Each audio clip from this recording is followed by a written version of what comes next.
আজকে যারা জাতীয় সঙ্গীত নিষিদ্ধ করতেছেন, কালকে তারা জাতীয় পতাকা নিষিদ্ধ করবেন যে না, এই পতাকা আমাদের না। পরবর্তীতে তারা বাংলাদেশ নামটা হয়তো বা চেঞ্জ করতে যাবেন যে না, এই নাম আমাদের জন্য না, অন্য নাম রাখতে হবে। আমার সোনার বাংলা আমি তোমায় ভালোবাসি, হ্যাঁ, বাংলাদেশের জাতীয় সঙ্গীত, যে সঙ্গীত সমবেতভাবে শত শত হাজার হাজার মানুষ একত্রে গিয়েছেন। দশকের পর দশক ধরে যে জাতীয় সঙ্গীত গেয়ে আমরা আজকের এই অবস্থানে এসেছি, আমাদের দেশ স্বাধীন হয়েছে। 1905 সালে বঙ্গভঙ্গের সময় আমার সোনার বাংলা গান থেকে এই জাতীয় সঙ্গীতে রূপান্তরিত হয়। এই গান 1947 সাল, 1952 সাল, 1954 সাল, 1962, 1966, 1969, সর্বশেষ 1971, এই প্রত্যেকটা আন্দোলনে, প্রত্যেকটা ঘটনায় বাংলাদেশের মানুষেরকে সাহস জুগিয়েছেন, উৎসাহ দিয়েছেন, উদ্দীপ্ত করেছেন। তারা ভিতরে শক্তি পেয়েছেন যখনই করে সমবেতভাবে এই গান গেয়েছেন। হ্যাঁ, 2024 সালের অগাস্টের সময় জুলাই গণ অভ্যুত্থানের পরেও যখন সমবেতভাবে এই গান গিয়েছেন, সে কি এক আনন্দ, সেটা বলার ভাষা নেই।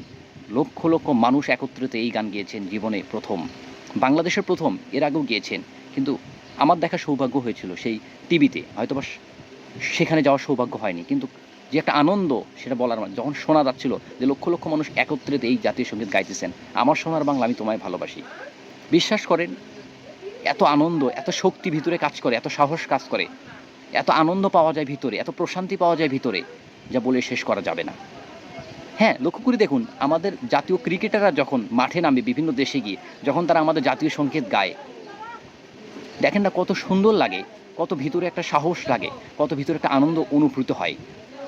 হ্যাঁ, বাংলাদেশের শুধু নয়, পৃথিবীর যতগুলো জাতীয় সঙ্গীত আছে, পৃথিবীর যতগুলো জাতীয় সঙ্গীত আছে, আমাদের জাতীয় সঙ্গীত পৃথিবীতে দ্বিতীয় স্থান অর্জন করেছেন। সার্চ দিয়ে দেখতে পারেন আমাদের জাতীয় সঙ্গীতের ভিতরে যা আছে, পৃথিবীর অন্য কোনো জাতীয় সঙ্গীতে তা আছে কিনা। এই জাতীয় সঙ্গীত এমনই। সেই জাতীয় সঙ্গীত এখন গাওয়া আমাদের নিষিদ্ধ করতেছেন কিছু মানুষ। মানুষ এতটা অমানবিক হয় কিভাবে? 1971 সালে যারা এদেশের লক্ষ লক্ষ মানুষকে হত্যার জন্য সহযোগিতা করেছেন, হত্যা করতে সাহায্য করেছেন, লক্ষ লক্ষ মা বোনদের ইজ্জত নষ্ট করেছে, ধর্ষণের শিকার হয়েছেন যে পাকিস্তান হানাদার বাহিনী, তাদের বিরুদ্ধে যুদ্ধে সাহস জুগিয়েছে আমাদের এই জাতীয় সঙ্গীত। এখন আমাদের এই জাতীয় সঙ্গীত গাইতে নিষিদ্ধ করা হচ্ছে, বাধা দেওয়া হচ্ছে। এই ঘটনা ঘটানো হয়েছে কিছুদিন আগেও। আওয়ামী লীগ নিষিদ্ধর সময় ঢাকায়, সেখানে যখন সমবেতভাবে আওয়ামী লীগ নিষিদ্ধ করা হলো, সেই মুহূর্তে যখন জাতীয় সঙ্গীত গাওয়া হলো তখনও নিষিদ্ধ করা, হ্যাঁ জাতীয় সঙ্গীত গাওয়া যাবে না।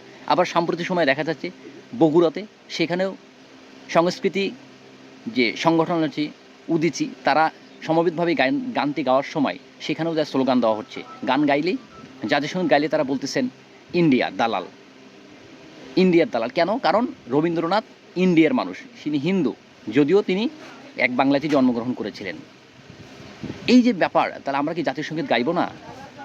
একটা দেশের জাতীয় সঙ্গীত তার সব কিছুই তুলে ধরেন, সে দেশের আকাশ বাতাস, ছায়া, মাটি, মানুষ, সব কিছুই, কিন্তু সেই জাতীয় সঙ্গীত গাওয়াতে এখন বাধা তৈরি করতেছেন। জানি না তাদের অসৎ উদ্দেশ্যটা কি। অবশ্যই তাদের অসৎ উদ্দেশ্য এই জাতীয় সঙ্গীত যাতে আমরা গাইতে পারি, এবং আইনের যাতে সুষ্ঠু তদন্তের মাধ্যমে এমন দোষীদের যারা এই জাতীয় সঙ্গীত গাইতে বিরোধিতা করতেছেন, তাদেরকে অবশ্যই আইনের আওতায় আনা দরকার। এদেশে থেকে এদেশের সঙ্গে বেইমানি, এদেশের বাতাস, মাটি, পানির সঙ্গে কেউ বেইমানি করতে পারবে না। এদেশ বাংলাদেশ, বাংলাদেশের জাতীয় সঙ্গীত লাল সবুজের। আজকে যারা জাতীয় সঙ্গীত নিষিদ্ধ করতেছেন, কালকে তারা জাতীয় পতাকা নিষিদ্ধ করবেন যে না, এই পতাকা আমাদের না। পরবর্তী তারা বাংলাদেশ নামটা হয়তো বা চেঞ্জ করতে যাবেন যে না, এই নাম আমাদের জন্য না, অন্য নাম রাখতে হবে। তাহলে একের পর এক তারা তাদের দাবি দেওয়া আনতে থাকবেন।